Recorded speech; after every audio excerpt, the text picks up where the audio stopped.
J'ai été excisée à l'âge de 8-9 ans. Soi-disant, c'est pour purifier la femme. La vie m'a appris qu'en fait, c'était plus pour nous diminuer une partie de notre féminité. J'ai vécu une enfance très heureuse. J'ai été très couvée par ma maman.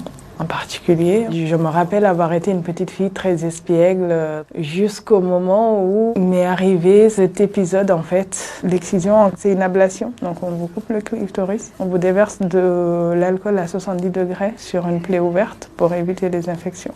Je trouve que c'est un événement assez dévastateur, en tout cas dans la vie des petites filles. Parce qu'on est confronté à la réalité de la vie plus tôt que prévu. On n'a même pas le temps et l'occasion de profiter réellement de son enfance. Il y en a qui ont la chance de ne pas s'en rappeler et c'est tant mieux. Mais moi, je m'en rappelle comme si c'était hier. Je me rappelle aussi des complications que j'ai eues au 8e jour suite à cette excision, où j'ai eu beaucoup de saignements et que ça a été caché à ma maman. Ma maman, je pense qu'elle a toujours essayé de faire au mieux pour s'éloigner de ce sujet. Pourtant, elle l'a vécu, donc elle sait ce que c'est.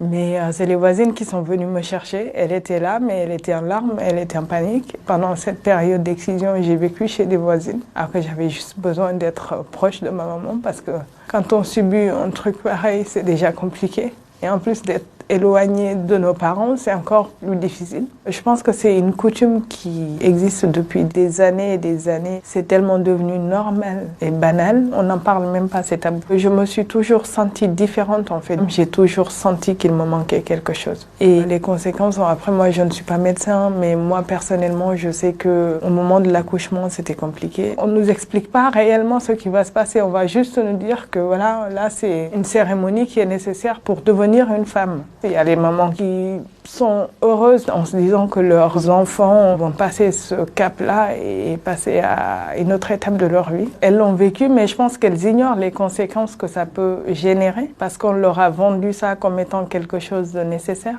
Moi, je pense que c'est quelque chose qui a été mis en place pour juste nous obliger un peu à nous soumettre, en fait. C'est quelque chose qui nous impacte dans notre vie au quotidien en tant que femme, qui nous crée des problèmes gynécologiques dont on ne se rend peut-être pas compte. Le fait de me sentir inférieure, différente des autres femmes. Et ça, c'est pas facile à gérer. Je n'en ai jamais discuté avec mon père ni avec mes frères. Et c'est ça qui est inquiétant aujourd'hui parce que j'estime que les hommes aussi ont le droit de savoir qu'en fait une femme n'a pas à subir ça. Elle a le droit juste de vivre sa vie de femme et pouvoir avoir une vie normale tout simplement. J'ai continué de vivre, mais je sens que j'avais perdu cette petite âme d'enfant où en plus il fallait qu'on vous choisisse un mari après, où il fallait en plus accepter sans rien dire.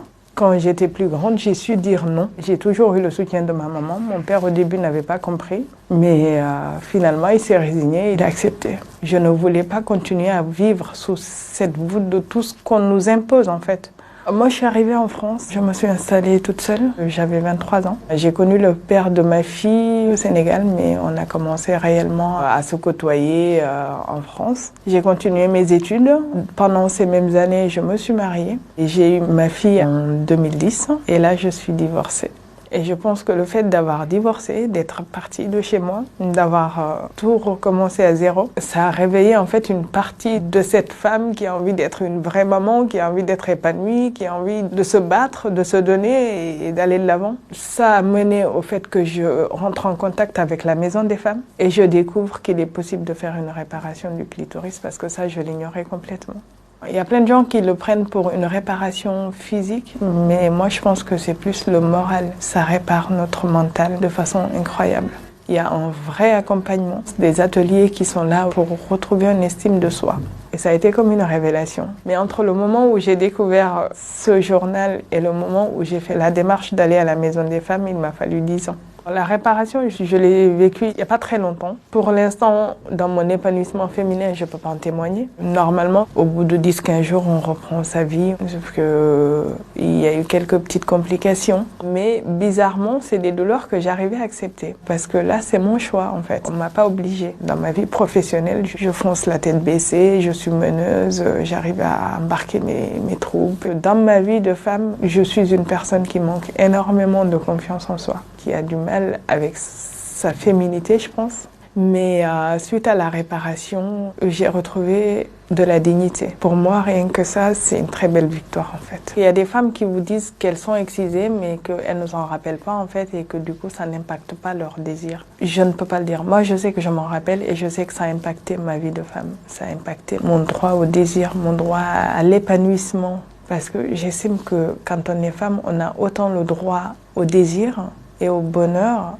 qu'un homme. Mais quand une femme est utilisée juste pour le plaisir de l'homme et qu'elle n'y trouve pas son plaisir, à un moment donné, ça devient un frein. Mon devoir aussi, c'est de sensibiliser toutes les mamans qui ont des petites filles pour qu'elles pensent à protéger leurs petites filles. Moi, j'ai envoyé ma fille toute seule au Sénégal en vacances. Et la première phrase que j'avais dit, c'est « Je vous interdis de toucher à ma fille ». Je suis une maman et je ne veux jamais que mon enfant vive cet épisode-là. Et je pense que le vœu de tout parent, c'est de voir son enfant grandir, s'épanouir, vivre heureux. Donc je pense qu'en ayant les bonnes informations, déjà, ça peut réveiller pas mal de conscience et arrêter ce fléau.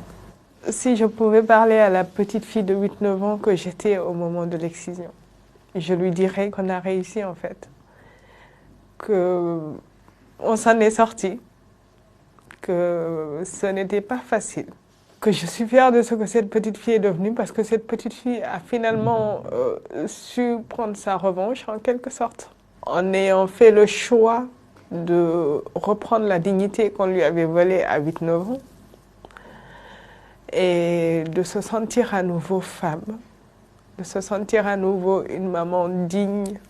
On a réussi à s'en sortir malgré tout ce qui s'est passé.